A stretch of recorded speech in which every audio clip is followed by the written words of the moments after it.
Bonsoir, ici Mosquée et aujourd'hui je voulais vous présenter plusieurs histoires effrayantes. Pour être plus précis, il va en avoir 5 durant cette vidéo. La première histoire est quand même assez flippante vu que c'est une photo qu'un père a retrouvée dans son garage en nettoyant un peu la poussière, voulait faire du rangement. Il a vu la photo et la photo c'était un enfant et cet enfant qu'il y avait sur l'image ressemblait énormément à son fils. Donc il avait les mêmes cheveux, le même visage, vraiment tout. Cette ressemblance l'a quand même beaucoup troublé. Il a rangé la photo de côté dans une genre de petite boîte et il essaye de plus y penser. La même nuit, son fils est venu le voir en disant qu'il a eu un nouvel ami. Bon déjà, ça commence très mal. Mais très vite, ils entendent des bruits étranges qui viennent du grenier. Ils entendèrent aussi des pas qui viennent du grenier. Alors que quand ils partaient voir, il n'y avait personne dans le grenier. En fait, ils retrouvaient des éléments de leur maison regroupés en cercle dans le grenier que personne avait monté. La même nuit, toujours, la mère a entendu le fils rigoler tout seul.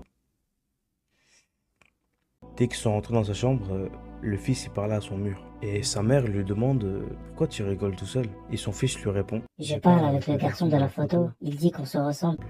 là, juste mon enfant il me dit ça, je vends la maison avec l'enfant. Les jours suivants, ça devient de plus en plus grave. La porte du grenier s'ouvre tout seul. Ils entendent des bruits bizarres, des pas surtout, de plus en plus forts. Les jouets bougent tout seuls. La maison commence à avoir une ambiance assez bizarre. La nuit suivante, ils entendent un cri très fort qui les réveilla directement. Les parents ont couru directement dans la chambre de leur enfant et l'ont retrouvé en train de pleurer. Et l'enfant disait Il ne veut pas que je parte, il ne veut pas que je parte. énormément terrifiés pour leur enfant et pour leur maison. Du coup, ils ont fait venir un prêtre pour bénir la maison. Et tout était un peu plus calme. Mais le père est monté dans le grenier quelques temps après que la maison soit fait bénir par ce prêtre. Mais il remarque quelque chose de assez bizarre, c'est que la photo a disparu. Quand il retrouve de la poussière dans le sol, d'une forme de la main de son enfant. La première histoire était quand même assez courte, maintenant passons à la